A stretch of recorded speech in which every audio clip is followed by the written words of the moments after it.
Meu irmão, minha irmã, boa tarde e, na verdade, o bom dia do Senhor com o qual a gente sempre se cumprimenta, lembrando que o dia do Senhor é o domingo, mas na segunda-feira, na quarta-feira, quando gravo o Salmo, a gente sempre se cumprimenta assim para nos lembrarmos de que nós vamos caminhando de domingo a domingo, na chamada Páscoa Semanal, é a nossa Páscoa Semanal ao domingo, né?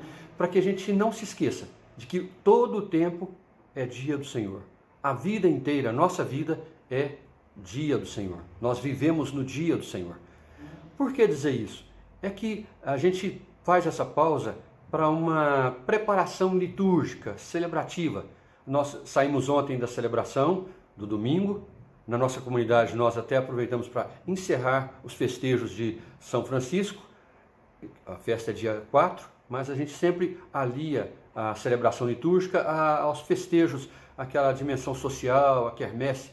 Pois bem, nós fazemos essa parada da segunda-feira para tomarmos consciência de que nós estamos caminhando entre uma celebração dominical e outra, nós estamos caminhando nesse mundo para vivermos aquilo que nós celebramos.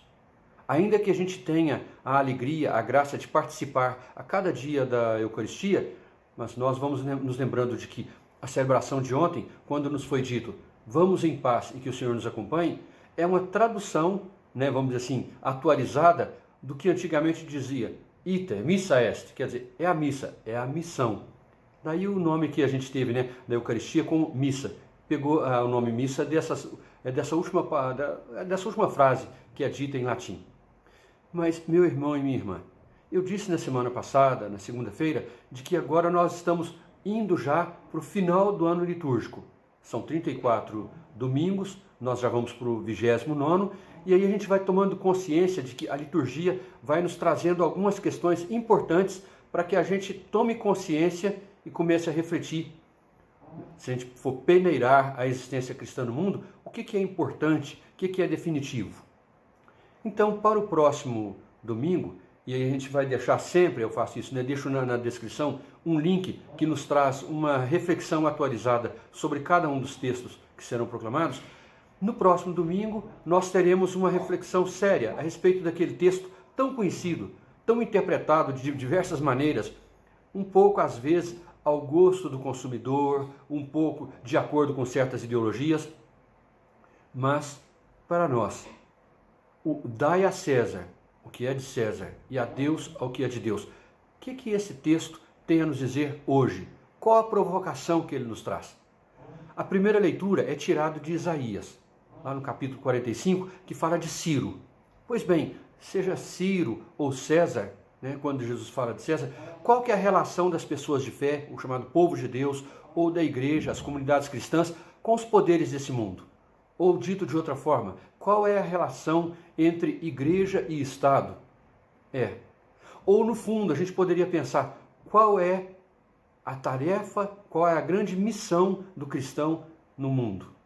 A gente sabe, é construir a cidade terrestre, é um grande ideal. Desde Santo Agostinho, os vários pensadores cristãos sempre pensaram nisso.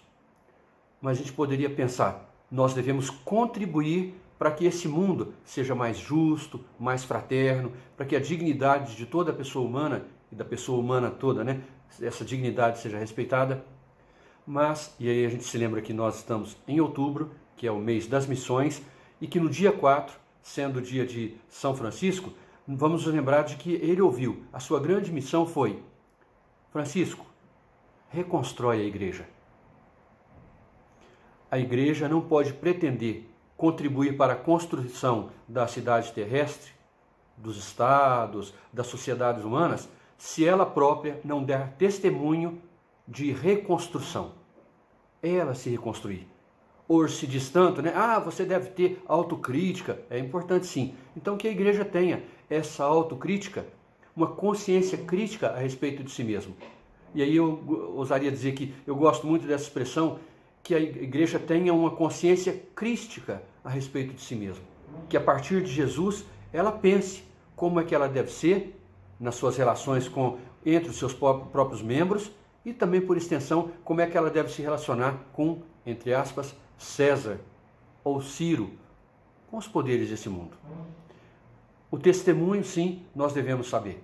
que seja um testemunho de serviço, porque entre os membros do povo de Deus, se é verdade que muitas vezes os poderes desse mundo, né, os donos desse mundo, pisam sobre os demais, jamais deveria ser assim, jamais deve ser assim entre os membros de Cristo. Desejo, meu irmão e minha irmã, que você tenha uma ótima semana e uma boa preparação para a celebração do próximo domingo. Pessoalmente, lá no escondimento do seu quarto, do seu coração. Mas se puder, tanto melhor se puder fazer isso também em comunidade, na sua equipe de serviço, na sua equipe de trabalho lá na comunidade. Um grande abraço, paz e bem.